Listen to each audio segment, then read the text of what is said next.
नमस्कार प्यारे बच्चों, जय हिंद। मैं Udayveer Singh Mavi, chemistry lecturer G+S Hodal, जिला पलवल, आपका स्वागत करता हूं। क्लास 11th केमिस्ट्री के unit number 5 the states of matter के पार्ट 2 में।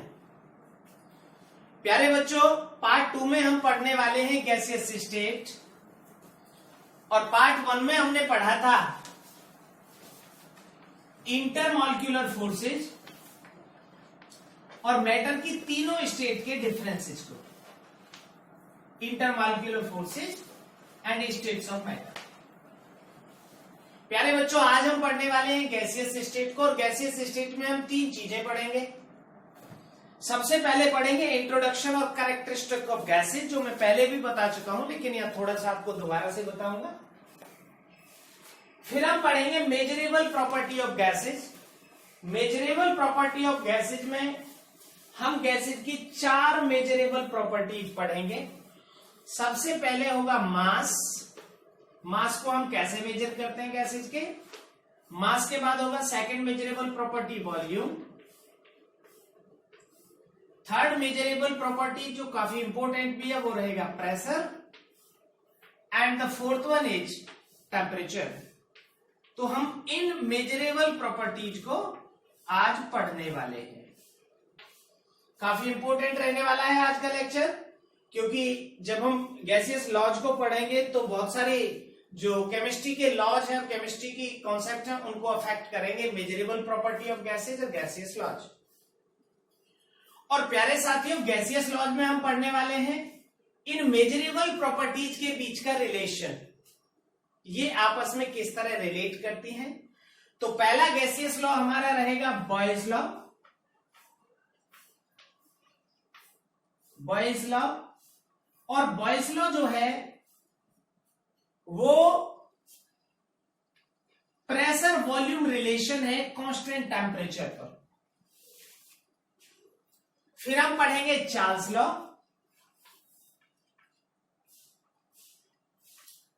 और प्यारे बच्चों जो चार्ल्स लॉ है वो टेम्परेचर वॉल्यूम रिलेशन है कांस्टेंट प्रेशर पर। तीसरा हम पढ़ेंगे एमंटन्स लॉ और गैली-शॉक लॉ।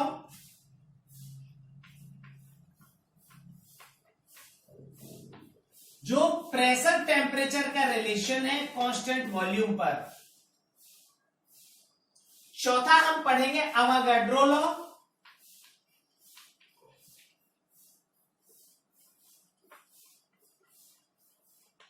और अवोगाड्रो लॉ जो है वो कांस्टेंट टेम्परेचर और प्रेशर पर मोल और वॉल्यूम का रिलेशन है। Mole volume relation at constant temperature and pressure. और पांचवा हमारा रहेगा आइडियल गैस इक्वेशन, और आइडियल गैस इक्वेशन इन सारे रिलेशंस को आपस में एक्सप्लेन करेगा।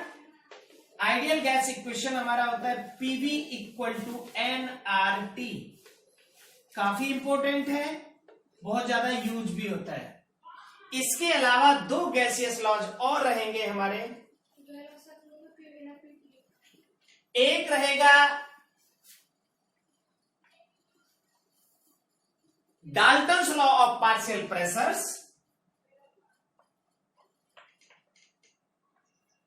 Dalton's law of partial pressures.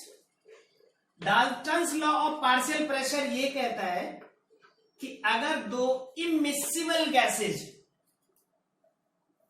Non reacting gases को मिला दिया जाता है तो टोटल प्रेशर उनके प्रेशर का सम होता है।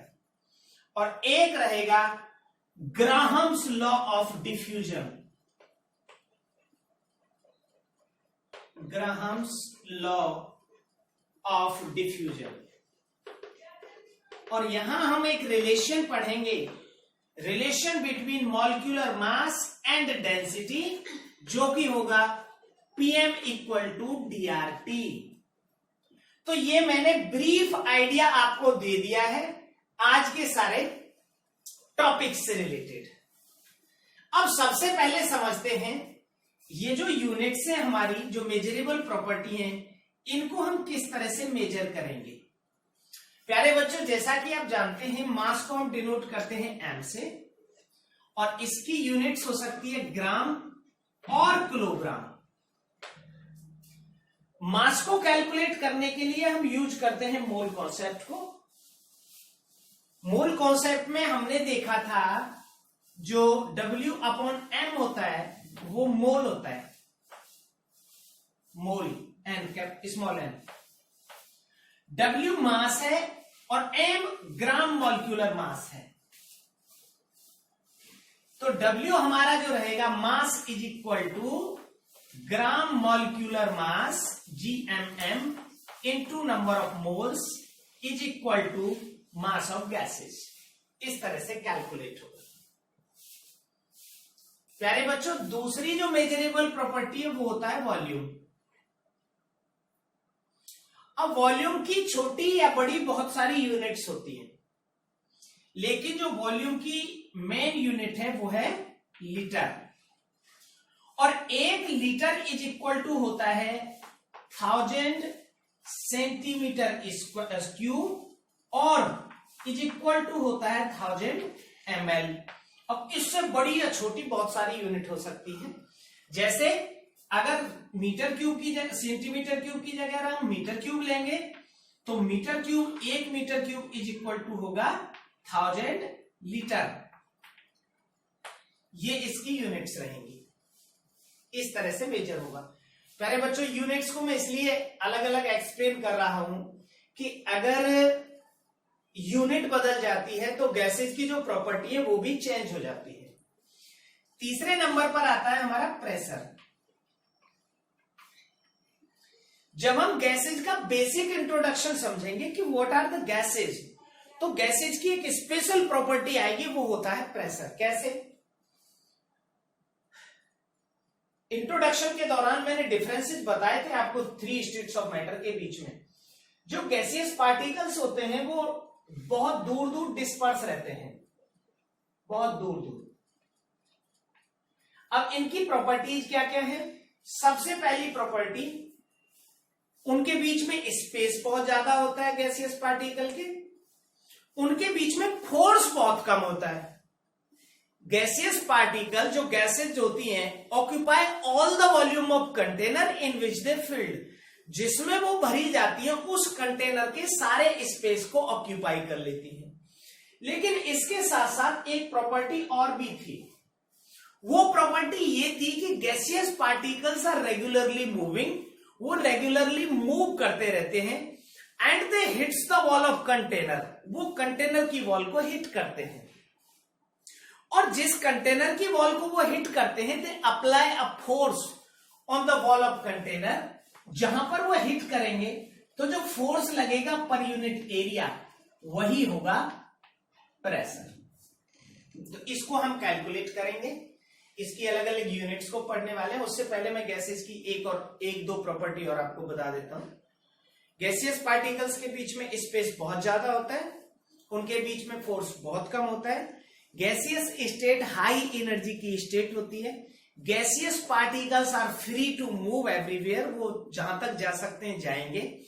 Gases occupy all the volume of container in which they filled, जिस कंटेनर में भरी जाती है उसका सारा वॉल्यूम ऑक्यूपाई कर लेती हैं। And gases have pressure because of when the particle hits the wall of container. और एक इनकी प्रॉपर्टी है, जो गैसियस पार्टिकल्स होते हैं वो फ्री मिक्सिंग के लिए, अगर दो गैसेज रखते हैं हम, ये हम ग्राम्स लॉ ऑफ डिफ्यूजन में भी पढ़ेंगे, अगर हम दो गैसेज रखते हैं तो गैसियस पार्टिकल्स आपस में फ्री डिफ्यूजन बोलते हैं इसको, इंटरमिक्सिंग के लिए आजाद होते हैं। तो ये इनकी गैसेज की प्रॉपर्टी है। अब सबसे पहले अगर हम बात करें इस प्रेशर की यूनिट की, तो प्रेशर की बेसिक यूनिट या एसआई यूनिट जो होती है वो होती है फोर्स अपॉन एरिया होता है, F अपॉन ए। तो फोर्स की यूनिट न्यूटन होती है और इसकी यूनिट होती है मीटर स्क्वायर। तो इसकी यूनिट हो जाएगी न्यूटन पर मीटर स्क्वायर, और न्यूटन पर मीटर स्क्वायर को हम कहते हैं पास्कल। तो इसकी एसआई यूनिट न्यूटन पर मीटर स्क्वायर या पास्कल होती है। प्यारे बच्चों, प्रेशर की यूनिट को भी बहुत गौर से करेंगे, बहुत इंपॉर्टेंट भी है और काम की भी है। अब इसके अलावा इसकी बहुत सारी छोटी या बड़ी यूनिट हो सकती है। तो 1 पास्कल इज इक्वल टू होता है 1 न्यूटन मीटर स्क्वायर। 1 न्यूटन पर metre square 1 pascal is equal to, तो इसकी एसआई यूनिट होती है। इसके अलावा इसकी बहुत सारी यूनिट होती है जिससे हम इसको नाप सकते हैं। इसकी एक यूनिट होती है एटीएम, और 1 पास्कल इज इक्वल टू होता है 1 pascal is equal to 0.987 ATM के। तो अगर हम एटीएम से इसे फाइंड करना चाहें तो 1 pascal is equal to 0.987 ATM, और यही 1 बार के बराबर भी होता है। 1 बार, तो 1 bar pressure is equal to 10⁵ pascal. 1 bar is equal to 10⁵ pascal, PAB हम इसे कहते हैं, इज इक्वल टू 0.97 एटीएम। तो अब हम इसको मेजर एटीएम में कर सकते हैं, बार में कर सकते हैं, ये न्यूटन पर मीटर स्क्वायर में कर सकते हैं, या इसकी और छोटी बड़ी यूनिट हो सकती है। तो अब हम छोटी बड़ी यूनिट्स का जो रिलेशन, इस एटीएम वर्ड का मतलब होता है एटमॉस्फेरिक प्रेशर, और एटमॉस्फेरिक प्रेशर को हम जो मेजर करते हैं वो बैरोमीटर एक एपरेटस होता है। ये क्वेश्चन कई बार पूछ लिया जाएगा कि how can we calculate the atmospheric pressure. तो एटमॉस्फेरिक जो प्रेशर होता है एटीएम, इसको हम ना बैरोमीटर से कैलकुलेट करते हैं, बैरोमीटर।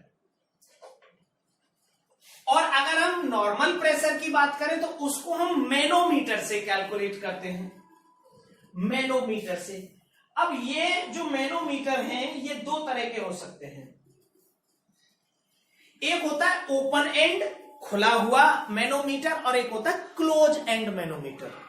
तो प्रेशर को हम प्रेशर गॉज से कैलकुलेट कर सकते हैं, मैनोमीटर से कैलकुलेट कर सकते हैं। लेकिन ये क्वेश्चन पूछा गया है एक बार किसी अच्छे एग्जाम में, एनडीए वगैरह में पूछा गया है, how can we calculate the atmospheric pressure.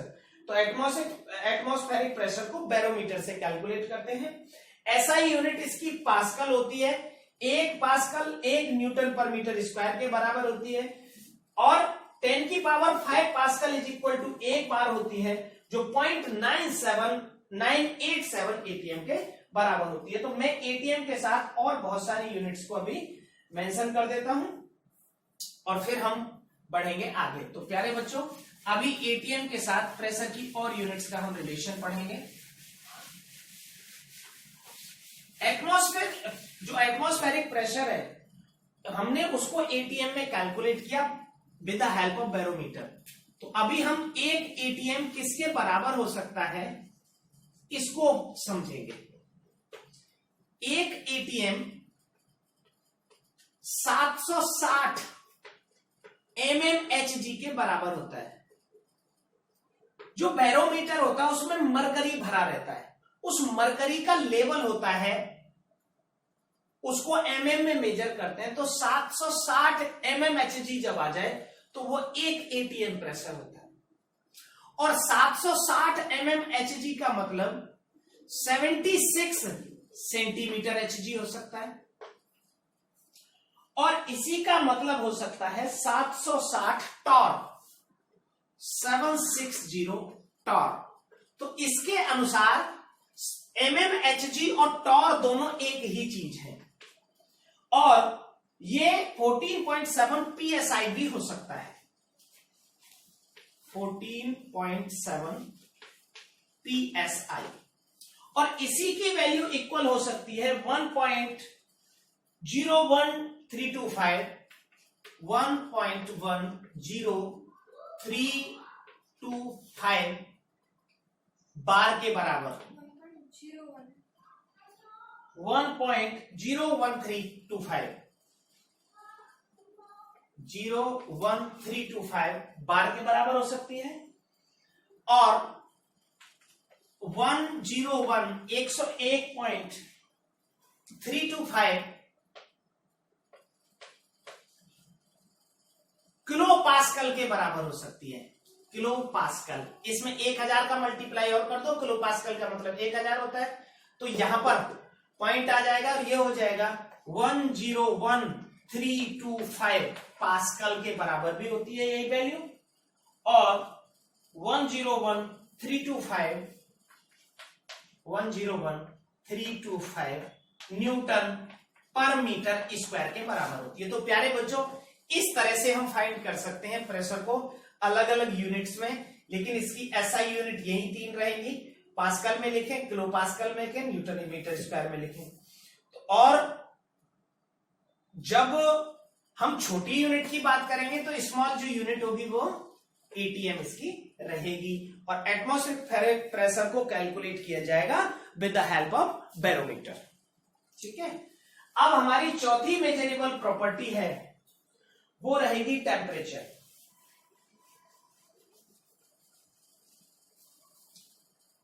चौथी मेजरेबल प्रॉपर्टी टेम्परेचर रहेगी, और फिर हम बात करेंगे गैसियस लॉज के बारे में। प्यारे बच्चों, जब आप फंडामेंटल क्वांटिटी पढ़ते हैं तो 7 फंडामेंटल क्वांटिटी होती हैं। उन 7 फंडामेंटल क्वांटिटीज में इंपॉर्टेंट है काफी 7 फंडामेंटल क्वांटिटीज। उन्हीं 7 फंडामेंटल क्वांटिटीज में एक फंडामेंटल क्वांटिटी टेम्परेचर होती है। टेम्परेचर को हम टी से डिनोट करते हैं। समटाइम वो कैपिटल टी होता है, समटाइम स्मॉल टी होता है। इसकी जो एसआई यूनिट है मेजर करने की वो है केल्विन। हम इसको केल्विन में मेजर करते हैं, और जो केल्विन होता है, और अगर हम इसे डिग्री सेंटीग्रेड में मेजर करें तो डिग्री सेंटीग्रेड में 273.15 जोड़ के उसको हम केल्विन में कन्वर्ट कर लेते हैं। तो ये हमारा टेम्परेचर का मेजरमेंट है। T degree centigrade plus 273.15 is equal to kelvin. So these are some measurable property of gases, और इन्हीं से हम आगे रिलेशंस को पढ़ेंगे कि जो गैसियस प्रॉपर्टी है अगर उन्हें इंटरचेंज कर दें तो इंटरचेंज करने के बाद कौन सी प्रॉपर्टी चेंज होगी, यही होते हैं गैसियस लॉज। तो प्यारे बच्चों, आइए अब पढ़ते हैं हम गैसियस लॉज के बारे में। प्यारे बच्चों, गैसियस लॉज में पहला गैसियस लॉ है बॉयल्स लॉ। तो सबसे पहले आपको समझना होगा ये गैसियस लॉज क्या होते हैं। गैसियस लॉज रिलेशन होते हैं, relation between temperature, pressure, volume and mole of gases, ये होते हैं गैसियस लॉज। तो सबसे पहला जो लॉ है वो है बॉयल्स लॉ। रॉबर्ट बॉयल नाम के साइंटिस्ट ने 1662 में दिया था, 1662। जो बॉयल्स लॉ था वो रिलेशन था, रिलेशन बिटवीन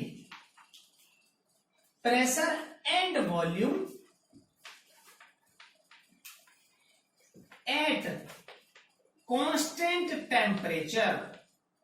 निश्चित तापमान पर प्रेशर और वॉल्यूम के रिलेशन को बताता था। हम लॉ पढ़ें उससे पहले मैं आपको एक बात समझाना चाहता हूं कि अगर हमारे पास एक कंटेनर में एक मैटर भरा हुआ है, अब हमने उस मैटर को, ये कंटेनर है क्लोज कंटेनर, और इसमें मैटर भरा हुआ है कोई, हमने इसको हीट किया, गरम किया, तो गरम करने के बाद पार्टिकल्स मूव करेंगे।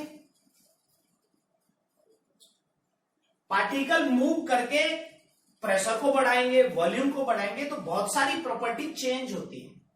लेकिन हम कह रहे हैं कि इसका टेम्परेचर जो है ना वो कांस्टेंट रख देते हैं, टेम्परेचर ना बढ़े ना घटे, और हमने इस पर प्रेशर अप्लाई किया, इस कंटेनर के ऊपर प्रेशर।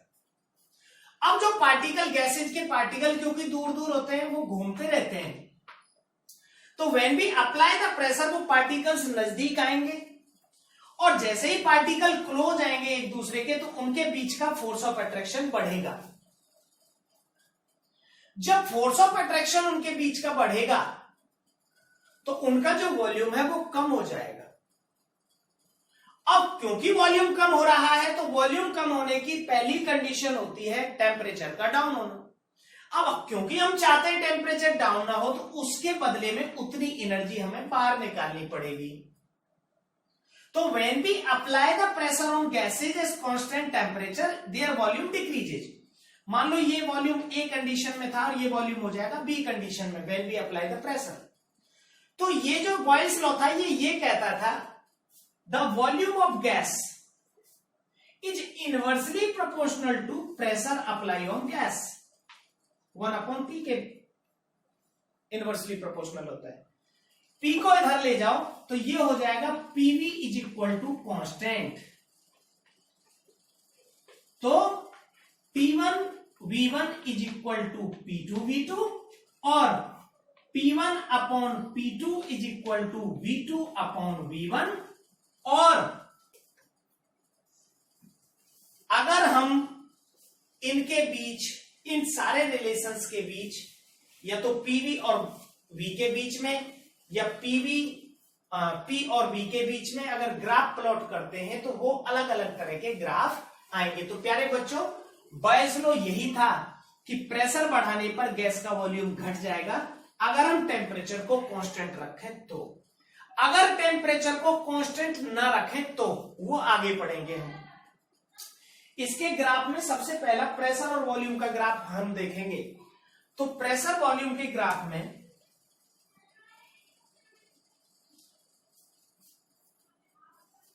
वॉल्यूम को हम प्रेशर जैसे ही बढ़ाएंगे जो वॉल्यूम है वो घटना शुरू हो जाएगा। तो ये आएगा इसका प्रेशर वॉल्यूम का ग्राफ।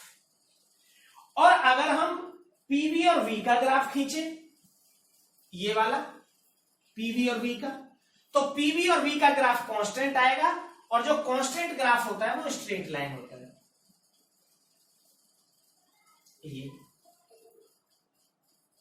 ये रहेगा हमारा पीवी और पी का ग्राफ।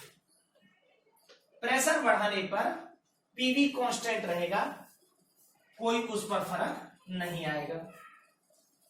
और तीसरा है अगर हम प्रेशर और 1/V का ग्राफ प्लॉट करें, ये 1/V है और ये प्रेशर है, तो जैसे जैसे प्रेशर बढ़ाते जाएंगे वैसे वैसे 1/V बढ़ता चला जाएगा। और अगर हम log V और log P का ग्राफ प्लॉट करें, log V और log P का, तो ये इसके अपोजिट आएगा, बिल्कुल यही ग्राफ आएगा, बस एक लाइन में आएगा सीधा। तो ये है हमारा बॉयल्स लॉ। बॉयल्स लॉ में समझने के लिए दो मेन बातें हैं। एक इसका स्टेटमेंट ये कहता था the volume of given mass of gas is inversely proportional to pressure apply on it at a constant temperature. बस ये कहता था। रिलेशंस में ये याद रखेंगे, V प्रोपोर्शनल टू 1/P के, P को इधर ले आओ, ये कांस्टेंट हो जाएगा, तो PV is equal to constant, P1 V1 is equal to P2 V2 और P1/P2 is equal to V2/V1। और ये चार ग्राफ हैं, PV का ग्राफ, PVP का ग्राफ, 1/VP का ग्राफ और log V और log P का ग्राफ। तो प्यारे बच्चों ये था हमारा बॉयल्स लॉ। और अब हम बात करेंगे चार्ल्स लॉ के बारे में। तो बॉयल्स लॉ का जो रिलेशन है उसको मैं पीछे लिखा रखूंगा, चार्ल्स लॉ को आगे में ऐड करते जाएंगे हम सब लोग। सारे जो लॉज हैं वो कांस्टेंट रखेंगे एक बार। तो बॉयल का लॉ है PV is equal to constant, ये है जी, या P1 V1 upon P2 V2, P1 upon P2 is equal to V2 upon V1। दूसरा है जी चार्ल्स लॉ।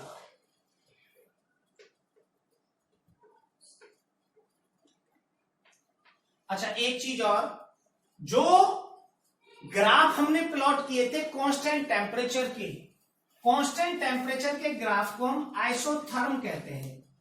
तो अगर आपसे कभी कोई क्वेश्चन पूछा जाता है, बेसिक क्वेश्चन, कि व्हाट आर द आइसोथर्म, तो आइसोथर्म ग्राफ होते हैं, पीवी के ग्राफ होते हैं एट कांस्टेंट टेम्परेचर। अब हम बात करेंगे चार्ल्स लॉ की। चार्ल्स लॉ को जैक्स चार्ल्स ने 1787 में दिया था। 1787 जैक्स चार्ल्स। सबसे पहले हमें समझना है किसके बीच का रिलेशन है। एट कांस्टेंट पी, यहां प्रेशर हमको कांस्टेंट रखना है। ये V एंड T का रिलेशन है, वॉल्यूम और टेम्परेचर का रिलेशन। क्या कहता है, कहने से पहले थोड़ा करके देख लेते हैं। हमने, अगर हमारे पास ये कंटेनर है, इसमें गैस भरी हुई है, हमने इसको हीट किया, हीट करने के बाद इसके पार्टिकल्स एनर्जी लेंगे, एनर्जी लेकर इन पार्टिकल्स को ऊपर जाना चाहिए, ऐसे एनर्जी लेकर पार्टिकल्स को ऊपर जाना चाहिए, मूव करना चाहिए। अगर हमने इस कंटेनर के इस जो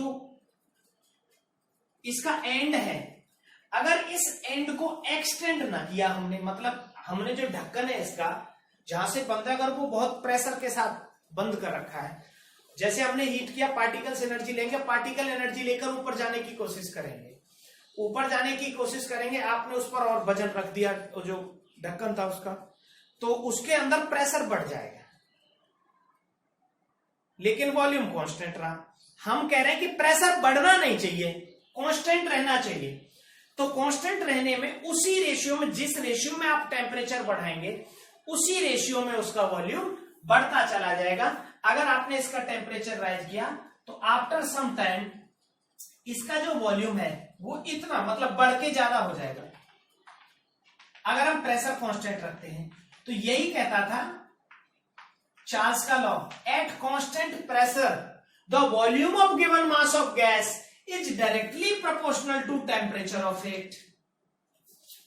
V प्रोपोर्शनल टू टी के और V is equal to K T K एक कांस्टेंट है, तो V upon T is equal to K और V1 upon T1 is equal to V2 upon T2 और V1 T2 is equal to V2 T1। ये है हमारे Charles law के relation.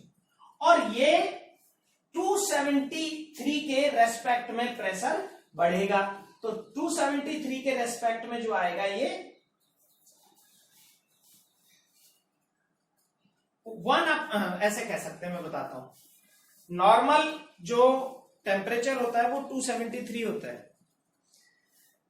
अब 273 से अगर हम 1 डिग्री टेम्परेचर बढ़ाएंगे तो वॉल्यूम 1/273 बढ़ेगा, मतलब 273 के रेशियो में वॉल्यूम बढ़ता जाएगा जैसे जैसे हम टेम्परेचर बढ़ाते चले जाएंगे। तो 273 केल्विन होने पर एग्जैक्ट जो वॉल्यूम है वो दुगना हो जाएगा, मतलब 1/273 के रेशियो में वॉल्यूम बढ़ता है। तो इसमें जो निकलेगा alpha V is equal to V T minus V not upon T into वी0, और अल्फा वी 1/273 है। तो ये हमारा हो जाएगा चार्ल्स लॉ। तीसरे की अगर हम बात करें, अच्छा इसका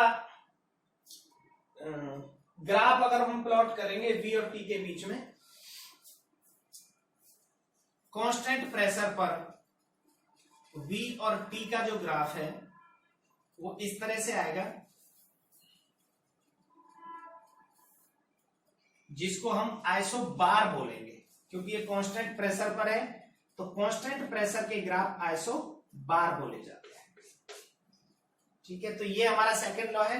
अब हम बात करेंगे थर्ड लॉ की, जिसे हम गैली-शैक लॉ और अमोंटन्स लॉ कहते हैं। थर्ड लॉ, वैसे तो जब मैं इसको बता रहा था तो मैंने थर्ड लॉ भी एक्सप्लेन तो कर दिया था, लेकिन उसके मैथमेटिकल एक्सप्रेशन को भी मैं बताऊंगा आपको। यहां लिख देते हैं हमारा चार्ल्स का law, V upon T is equal to constant K।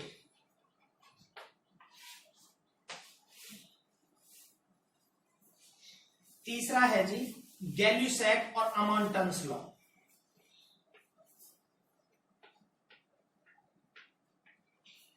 गैल्यूसैक law, Gay Lussac law को अमेल्टन और गैल्यूसैक ने दिया था और ये कहता है, जो भी मैं आपको एक रिलेशन बता रहा था एग्जांपल देकर, ये हमारा कंटेनर है, इसमें गैस भरी हुई है, हमने इसको हीट किया। हम चाहते हैं इस कंटेनर का यहां से वॉल्यूम ना बढ़े जी। कंटेनर का वॉल्यूम ना बढ़ेगा तो गैसियस पार्टिकल जैसे एनर्जी लेंगे वो मूव करेंगे। तो मूव करने के बाद क्या करेंगे, वो इस कंटेनर की वॉल्स को हीट करेंगे। तो जैसे हीट करेंगे प्रेशर बढ़ जाएगा। तो ये है at constant V, constant volume पर टेम्परेचर प्रेशर का रिलेशन है ये। और ये कहता है कि कांस्टेंट वॉल्यूम पर अगर टेम्परेचर बढ़ाया जाए तो प्रेशर बढ़ जाता है। Internal pressure of the gas increase by increasing temperature. तो pressure directly proportional to T के होता है। तो पी के टी के होगा तो P upon T is equal to बचेगा जी कांस्टेंट, लेकिन ये प्रेशर इंटरनल है, ये ध्यान रखेंगे गैसेस का। तो P1 upon P2 is equal to T1 upon T2 हो जाएगा। अब हमारा चौथा है अवागाड्रो लॉ। जो अवागाड्रो लॉ है इसको हम मोल कॉन्सेप्ट भी कहते हैं बेसिकली।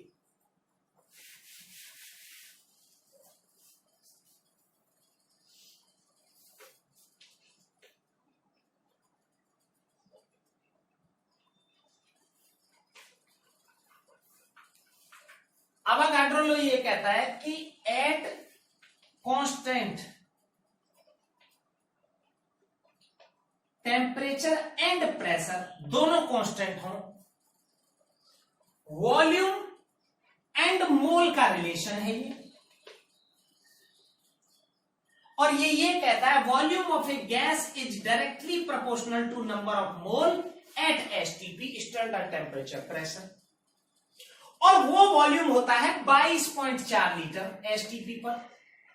लेकिन अगर एसटीपी ना हो, प्रेशर और टेम्परेचर के उसी रिलेशन में फिर वो वॉल्यूम बढ़ता जाएगा। तो ये कहता है जी वॉल्यूम प्रोपोर्शनल टू एन के और V इज इक्वल टू के एन के, जहां के कोई कांस्टेंट है। ये है हमारा अवागाड्रो लॉ। अब जब हम इन सारे लॉज को कंबाइन कर देते हैं, बॉयल्स लॉ, चार्ल्स लॉ और अवागाड्रो लॉ, क्योंकि तीनों में ही वॉल्यूम है, और तीनों लॉ को कंबाइन करने के बाद बनती है आइडियल गैस इक्वेशन। तो पांचवा हमारा रहेगा जी भैया, वेरी इंपॉर्टेंट है, इसको बहुत बार हम यूज करते हैं अलग अलग जगह पे, आइडियल गैस इक्वेशन। तो आइडियल गैस इक्वेशन के लिए आपको कहीं दूर न भागना है, न कुछ नया सोचना है। आपको क्या करना है, बॉयल्स लॉ। बॉयल्स लॉ क्या कहता है जी, V proportional to 1 upon P। Charles law V proportional to T। और Avogadro law V proportional to N। इन तीनों को कंबाइन करना है। तो इन तीनों लॉ के अनुसार जो हमारा V रहेगा, V proportional to N T upon P हो जाएगा। और P को इधर ले जाओ और इसको हटा दो, तो PV इज इक्वल टू हो जाएगा जी KNT। ये है आइडियल गैस इक्वेशन, जहां P प्रेशर है, V वॉल्यूम है, K कोई कांस्टेंट है, N मोल है, T टेम्परेचर है। अब जो K है इसको हम R से डिनोट करते हैं, तो हमारी आइडियल गैस इक्वेशन बन जाती है PV इक्वल टू nRT। और जो R की वैल्यू है ये डिपेंड करेगी units of P, V and T पर। तो प्यारे बच्चों काफी इंपॉर्टेंट रहने वाला है, इसको आप कर लेंगे। आर की मैं कुछ वैल्यूज आपको बता दूंगा गैसियस कांस्टेंट की, उनको भी नोट कर लेंगे। आर कैलकुलेट कैसे होगा ये बिल्कुल बेसिक चीज है, इसको मैं अभी बता देता हूं आपको। आर का नाम है यूनिवर्सल गैस कांस्टेंट, तो इसको हम अलग से ले लेते हैं यूनिवर्सल गैस कांस्टेंट को। लेकिन उससे पहले मैं एक चीज आपको यहीं से बता देता हूं। R इक्वल टू आएगा हमारा, मैं वैसे इसको अलग से भी एक छोटा सा वीडियो बनाऊंगा, लेकिन चलो यहां का यही खत्म कर देते हैं। R इक्वल टू आएगा PV अपॉन NT। अब मैं यही बता देता हूं, आपका सारा कैलकुलेशन निकल के आ जाएगा। आप एन को मानो 1, मतलब 1 मोल, टेम्परेचर को मानो 273 केल्विन, मतलब स्टैंडर्ड टेम्परेचर, और प्रेशर को कहो जी 1 बार है। 1 बार प्रेशर पर 1 मोल गैस का वॉल्यूम 273 केल्विन पर 22.4 लीटर होता है। तो इसकी जो सबसे पहली बेसिक वैल्यू निकल के आएगी वो आएगी 22.4 बटे 273। ये वैल्यू निकल के आ जाएगी, आप इसे कैलकुलेट कर लेना। 22/4 बटे 273 कैलविन। और जब ये 22/4 अपॉन 273 कैलविन आएगी तो ये वैल्यू आएगी 0.082। और ये जैसे जैसे हम प्रेशर और वॉल्यूम को चेंज करते जाएंगे यूनिट को, ये वैल्यू चेंज होती जाएंगी। तो इसकी जो यूनिट आएगी वो आएगी के की पर केल्विन पर मोल, जूल पर केल्विन पर मोल आ जाएगी। और बहुत सारी यूनिट आएंगी, इसकी वैल्यूज को मैं अलग से आपको नोट कर दूंगा। एक यहां एक बात और शामिल कर लेते हैं हम। अगर हम के, एक बोल्ट्जमैन कांस्टेंट होता है के, अगर हम आर को अवोगाड्रो नंबर Na से डिवाइड कर देते हैं तो हमारा आ जाता है बोल्ट्जमैन कांस्टेंट। इसकी भी कई बार आपको यूनिट भी पूछ ली जाती है और इसकी वैल्यू भी पूछ ली जाती है। तो Na की वैल्यू फिक्स है और R की भी वैल्यू फिक्स है। तो R की जो वैल्यूज है वो मैं अभी आपको लिख देता हूं, कई सारी डिफरेंट यूनिट्स के साथ, डिफरेंट यूनिट्स के साथ मैं R की वैल्यू लिख देता हूं। तो फिर हम पढ़ेंगे बाकी के 2 लॉज इसके बाद, R की वैल्यू के बाद। प्यारे बच्चों, ये है R हमारा PV अपॉन NT, और डिफरेंट R की जो वैल्यू है प्रेशर और टेम्परेचर की डिफरेंट यूनिट के साथ। 0.082 रहेगा, यूनिट रहेगी लीटर ATM पर केल्विन पर मोल। 0.083 रहेगा लीटर बार, क्योंकि ATM और बार में थोड़ा सा अंतर है। मैंने आपको पहले बताया था जो 1 बार इज इक्वल टू होता है 0.987 ATM होता है, तो बहुत अंतर नहीं है। तो ये दोनों वैल्यू करीब बराबर है। अगर हम जूल में लिखते हैं इसको 0.8314 जूल पर केल्विन पर मोल होगा। अब एनर्जी की और बहुत सारी यूनिट हो सकती है, जैसे एनर्जी की यूनिट अर्ग हो सकती है। तो 1 जूल इज इक्वल टू 10⁻7 अर्ग है। तो इसी में 8.314 इंटू 10⁻7 अर्ग पर केल्विन पर मोल हो जाएगा। इसी तरह अगर हम इसे इलेक्ट्रॉन वोल्ट में कन्वर्ट करें तो इलेक्ट्रॉन वोल्ट की जो वैल्यू होती है वो 1.6 into 10⁻19 electron volt is equal to 1 joule होता है। तो इतने से इसको डिवाइड कर देंगे 1.6 इंटू 10⁻19 से, तो ये आ जाएगा 5.189 इंटू 10⁻19 इलेक्ट्रॉन वोल्ट। तो ये एनर्जी की 4 यूनिट रहेंगी। 1 कैलोरी, इसमें हम 4 से डिवाइड करेंगे, 4.2 से डिवाइड करेंगे 8.314 4.2 से, तो ये कैलोरी में आ जाएगा। और ये 1 यूनिट डेसीमीटर क्यूब है। ये जो डेसीमीटर क्यूब है ये यूनिट होती है हमारी वॉल्यूम की। लीटर की जगह हम डेसीमीटर क्यूब रख देंगे और ये किलो पास्कल आ जाएगा। किलो पास्कल की वैल्यू मैंने वहां आपको प्रेशर की यूनिट्स में लिखाई थी। तो प्यारे बच्चों, ये तो रही आर की वैल्यू। अब हम एक चीज और देखेंगे, इवन नॉट 1 मैं दो तो लॉ जो रह गए थे उनको थोड़ा सा एक्सप्लेन कर देता हूं। एक तो हमें समझना है Dalton's law of partial pressure, वैसे मैं उनके लिए सेपरेट यूनिट लेक्चर भी बनाऊंगा। और एक है पीवी इक्वल टू, अगर एनआरटी है तो एन की वैल्यू होती है डब्ल्यू अपॉन एम, तो पीवी इज इक्वल टू हो जाएगा W upon M R T, और एम को आगे ले जाओ और बी को पीछे ले आओ, तो PM is equal to W upon V R T, और W upon V is equal to होता है डेंसिटी के, mass upon volume is equal to density के, तो ये रिलेशन निकल के आ जाएगा PM is equal to D R T के। तो density of a gas is directly proportional to its molar mass. और जो दो लॉ रहते थे हमारे, Dalton's law of partial pressure and grams law of diffusion, उनको मैं थोड़ा सा एक्सप्लेन कर देता हूं। मैंने पहले भी किया है कि किसी भी दो गैसेज के लिए जो नॉन रिएक्टिंग है उनका जो प्रेशर होता है, टोटल प्रेशर, वो सम होता है उनके पार्शियल प्रेशर का, P is equal to P A plus PV. और ग्राम्स लॉ ऑफ डिफ्यूजन ये कहता था, उनको मैं सेपरेट पढ़ाऊंगा, कि अगर दो गैसेज को इंटरमिक्स किया जाए डिफ्यूजन, तो rate of diffusion inversely proportional to their densities होते हैं। डेंसिटी जिसकी ज्यादा उसका रेट ऑफ डिफ्यूजन उतना ही कम होगा। तो dear friends, these are the measurable properties of gases, gaseous laws, and this is the universal gas constant. और इसी से निकलेगा Boltzmann constant K is equal to R upon Na, where R, Na is the Avogadro number. So thanks for watching. Thank you and have a good day.